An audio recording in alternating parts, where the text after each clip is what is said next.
Following on from the Paleolithic, the vast expanse of time that encircled most of human evolution throughout the Pleistocene Epoch, the world was plunged into a period of relative warming after the end of the last ice age, known as the Mesolithic or Middle Stone Age. The megafaunal animals of the Pleistocene had all but died out as the world entered the Mesolithic, a period of time that saw great advancements in human culture and technology. By the time the Mesolithic rolled around, the only species of human left on the globe was Homo sapiens, our very own species. It is important to note, however, that different parts of the world entered the Mesolithic period at different times. Almost all that we know about this time period focuses on sites discovered around Eurasia and North Africa. Western Asia is known to have entered the Mesolithic around 20,000 years ago and progressed to the Neolithic around 10,000 years ago.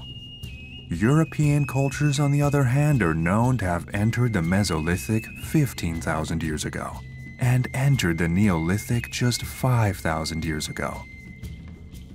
In today's video, we will be exploring the facts of the Mesolithic, examining what life was like for early humans throughout this very short time span.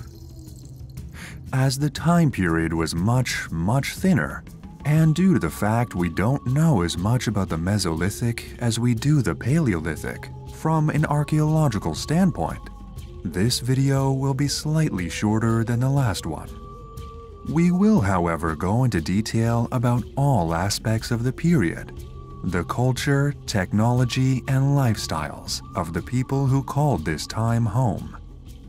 Sit back and relax as we take you on a tour through time to experience the Mesolithic period. Tracking your history through your family tree is one of the most enlightening things you can do. You can trace your ancestors' journeys from generation to generation, finding long-lost relatives and getting a better understanding of who you are and where you come from.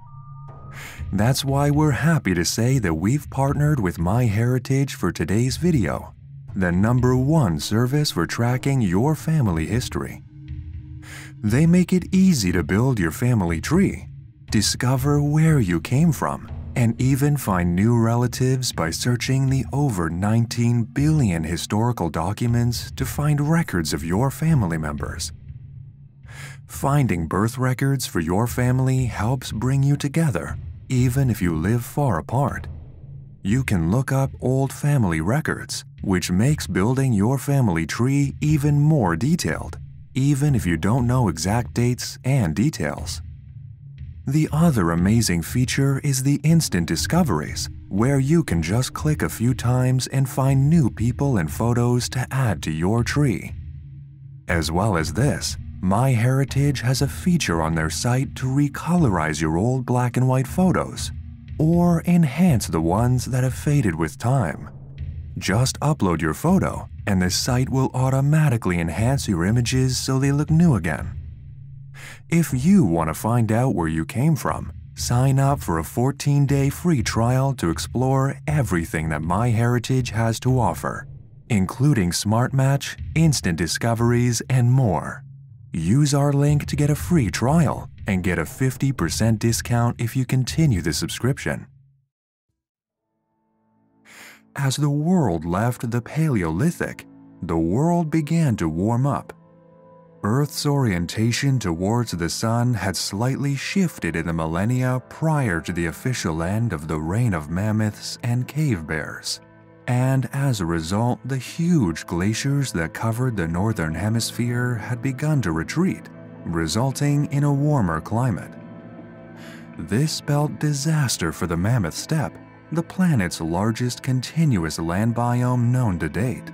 The dramatic rolling hills and open skies that allowed giant herbivores such as woolly rhinos and woolly mammoths to evolve.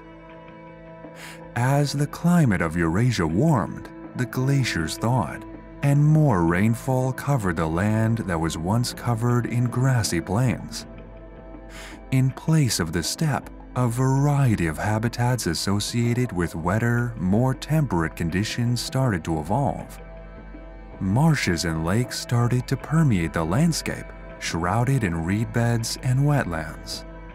Much of the wide, open expanses of the Mammoth Steppe were replaced with lush forests, a move that may have helped kill off the last of the steppe's megafauna.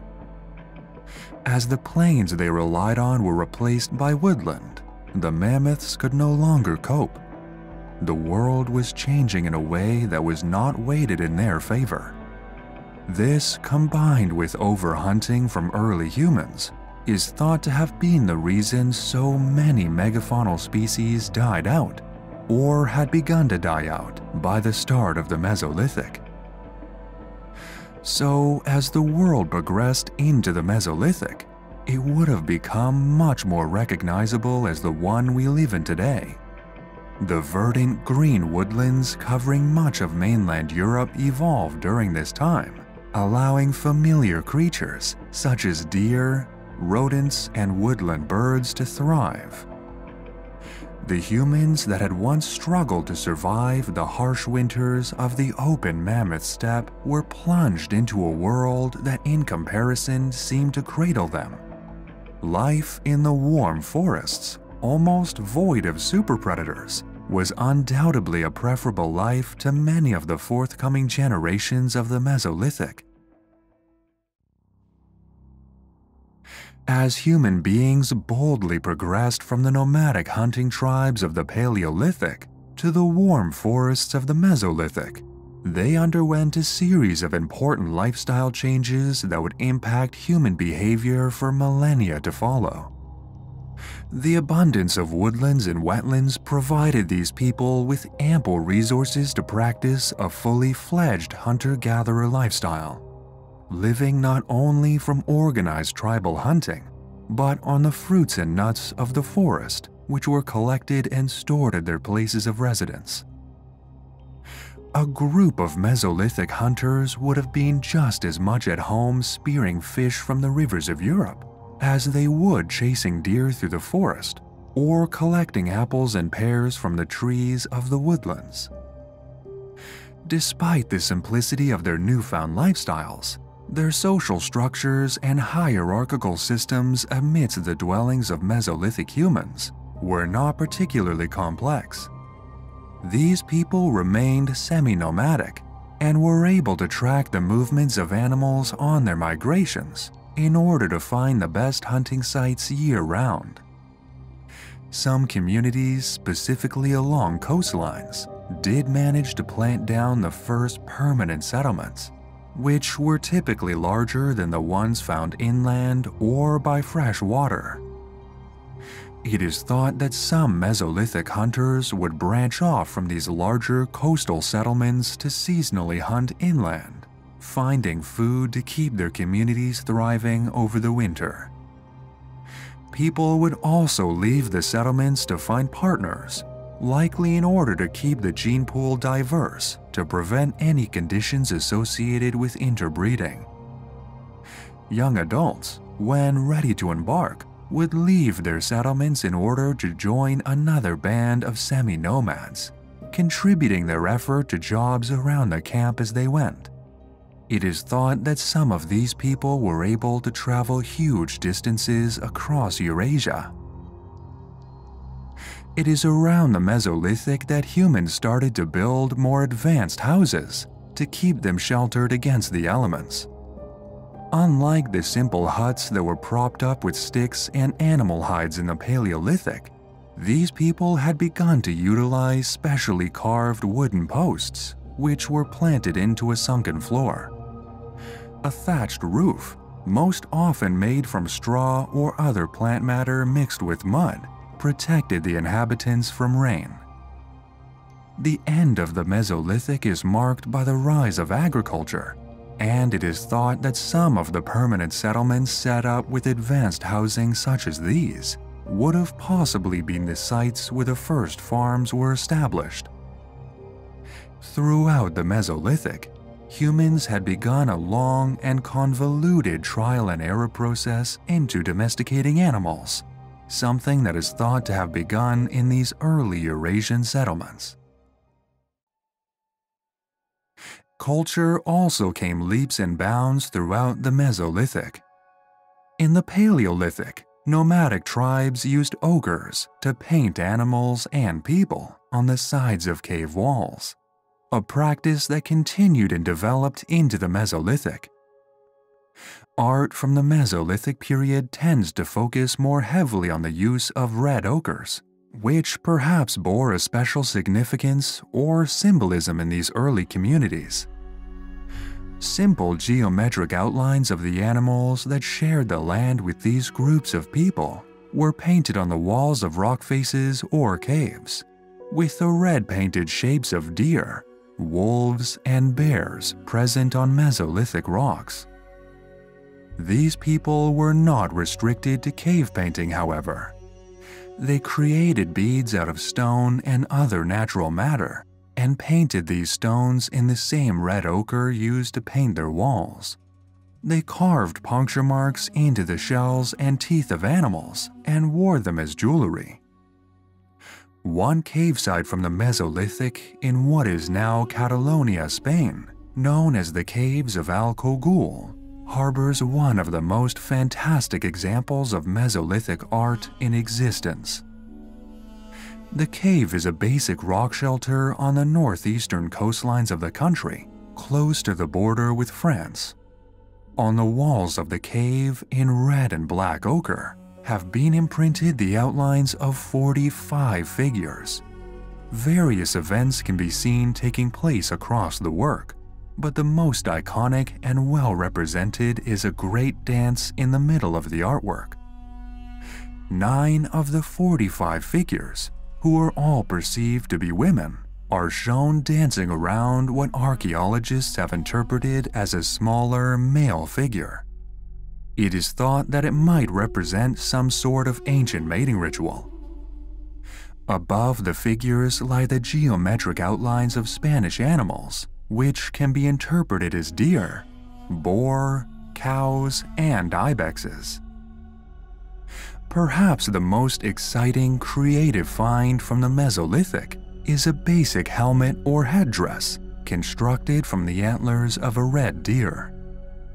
The garment features 2 evenly sized holes at the forefront of the headdress, with 2 spire-like antlers branching out to the sky. This object was found at Star Carr, near the seaside town of Scarborough in North Yorkshire, UK. There is also substantial evidence of sculpture carving. The most well-known Mesolithic sculpture, found near Bethlehem, Palestine, is known as the Ein Sacri Lovers and is believed to show 2 figures in a loving embrace. It is made out of carved calcite stone and is thought to have been a domestic decoration that was put on display in a settlement.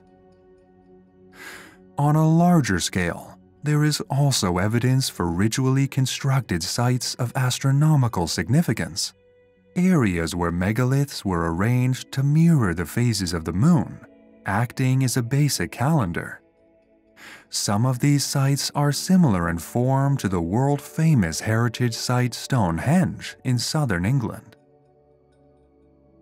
The ritual belief in an afterlife, something that was first established in the Middle Paleolithic, was deepened in the Mesolithic. Early humans across Eurasia had begun to bury their dead in designated burial grounds, proto-graveyards even. These burials were basic and graves were typically shallow, and there is even some evidence of cremation. Some of the dead were ritually buried with grave goods, possibly belongings they treasured in their mortal lives. These include small figures of animals and humans, symbolic and perhaps comfort possessions, as well as jewelry and stone tools. Some humans in the Mesolithic were even buried in large tombs, burial sites made from megalithic stones that were carved and structured to resemble a large walk-in grave. Many of the stone tools that were crafted throughout the Mesolithic are typically much smaller in size and more delicately crafted than the larger, bulkier hand axes of the Paleolithic. These smaller stone tools were known as microliths and were often sharper and more effective than the tools that preceded them. Still, at sites discovered in what are today the countries of Ireland and Portugal, the people seem to have been using larger microlithic stone tools, still delicately crafted, but more similar in size to those from the Paleolithic. People from the Mesolithic period used a variety of stone scrapers, choppers, and basic knives in order to cut and chop at substances. Scrapers were likely used to turn animal hides into basic clothing, the same material that would be used to line the temporary tents of hunter-gatherer campsites. Flint became a staple of tool structure around this time, and it was typically harvested in bulk, taken back to camps where people could fashion their tools in their huts. Amongst the stone tools collected above, archaeologists have also discovered stone burins, similar to those used by early humans in the Paleolithic. These tools were used for carving patterns or building structures into wood and bone, acting as a chisel-like object in either art or construction. Stone bifaces also became more commonplace, used as sharp knives with a blade that ran down the middle. It may come as a surprise to find out that people from the Mesolithic were the first to utilize chewing gum, crafted from the pitch found within the bark of birch trees. This gum may have been used purely for taste purposes, as it is unlikely that it was swallowed. One piece of chewed gum that was found in southern Denmark from the end of the Mesolithic has even left traces of the chewer's last meal.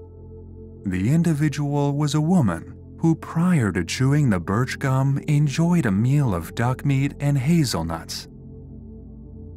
Between 9,000 and 5,000 years ago, some Mesolithic cultures, specifically those centered around Europe, Siberia, and North Africa, started to produce pottery.